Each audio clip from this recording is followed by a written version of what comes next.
Vous me racontez comment vous avez fait pour arriver à Saigon? Comment vous avez été nommé? Est-ce que vous avez fait un concours? À Air France. Air France, oui. Donc, j'habite Paris, par contre, grâce à mon père, qui travaillait au chemin de fer, qui avait des billets gratuits, je suis allée partout avec mes parents, déjà très jeune. Donc c'est grâce à ça que moi, j'aurais envie d'aller voir ailleurs, en fait, je pense.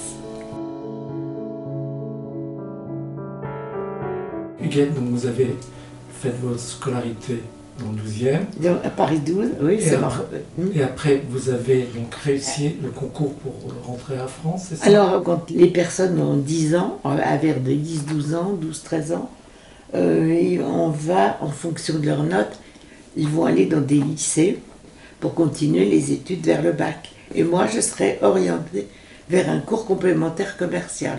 Ma grand-mère sera fière, dira « Tu te rends compte, tu as fait des études et je suis fière de toi ».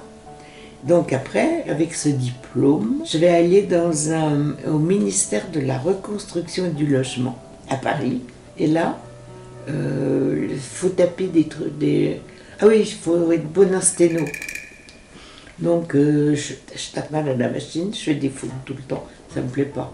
Donc je vais travailler là-bas 1 an, et puis je vais rencontrer une copine qui me dit mon père travaille à Air France dans les ateliers, et je sais qu'il y a un examen qui va se passer pour entrer dans Air France. Ben, moi ça m'intéresse, donc j'appelle sa pistonnée, je vais remplir une feuille de candidature, et puis je vais réussir l'examen, et puis je vais travailler à Air France dans les bureaux, ou alors là je vais faire des boulots, que des boulots qui me plairont.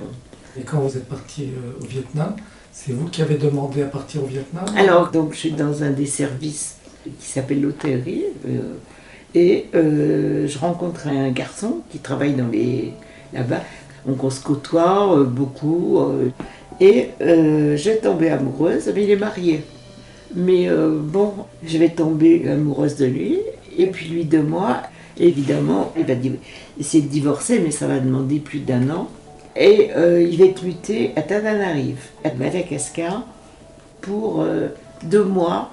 Et je veux partir le rejoindre, et puis mes parents ne veulent pas, évidemment.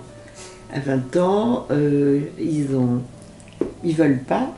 Ça a toujours été qu'ils accepteront quand même que je parte. Donc là, on descend d'avion, il y a des noirs en uniforme, en culotte courte ou je sais pas quoi, qui vous donnent des jus d'orange. Donc ça me fascine, hein. Et puis je dormirai chez le chef d'escale, qui va nous recevoir, qui va me recevoir. Par contre, Jean-Pierre, il n'est pas très très disponible quand même. Donc moi, à l'époque, j'adore me promener. Je suis très très contente, et puis les gens me reçoivent, etc. Et ils nous emmèneront pour un week-end à un retournement de mort. Le mort, on le retourne au bout de 4 ans, je sais pas quoi. Ça me fascine, ça me plaît. Les femmes avec leur ombrelle, très distinguées, elles ont des très belles tenues avec des voilettes, des trucs sur la tête. Mais moi, j'assiste à ça de loin, en touriste, enfin, en touriste accepté quand même. Et après, vous retournez en France? Je vais rentrer en France et je vais reprendre mon travail à Orly. Et puis Jean-Pierre va être muté aussitôt à Saigon. Donc je vais partir me marier là-bas. Et puis grâce à ma mère qui a gardé toutes mes lettres, je suis tombée sur une lettre de ma grand-mère qui dit « N'y va pas, tes parents sont trop malheureux, ne pars pas ». Moi, fille unique, parents qui n'aiment que moi, que ci, que ça. D'où la lettre de ma grand-mère, « N'y va pas, attends qu'ils reviennent ». Après, donc, lui, il écrira une lettre à mes parents pour me demander qu'il va se marier, dire qu'il va se marier avec moi, pour leur promettre que tout se passera bien pour moi, etc. Ben, c'était bien fait, c'était fait dans les règles. Oui. Et ça, c'est le faire-part.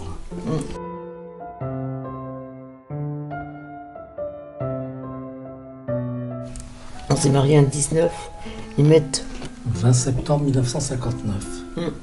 C'est normal avec le décalage. Donc c'est l'article dans le journal.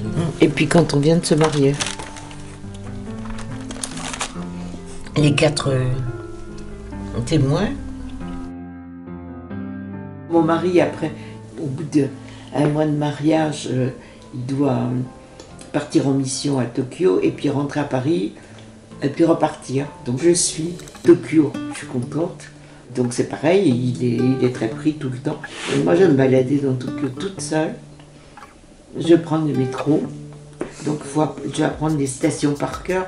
Arrive au Nîmes, c'est long comme ça pour chaque nom de station. Je vais me faire des cadeaux. C'est ça que je vais m'acheter, je vais me retrouver. Et puis après on prendra le parisien spécial, c'est-à-dire un avion pour retourner à Paris à ce moment-là. À ce moment-là, je serais malade, je gênerais tout l'équipage, j'aurais mal au cœur. Et puis je serais gênée parce que j'aurais tout le temps envie d'aller vomir. Donc après, on logera chez les beaux-parents pour la première fois. Je serais malade comme tout le temps, tout le temps, tout le temps. Et puis l'autre grand-mère, en me voyant, me dira, mais vous n'êtes pas enceinte par hasard? Ben, je sais pas, pourquoi? Et puis je serai enceinte.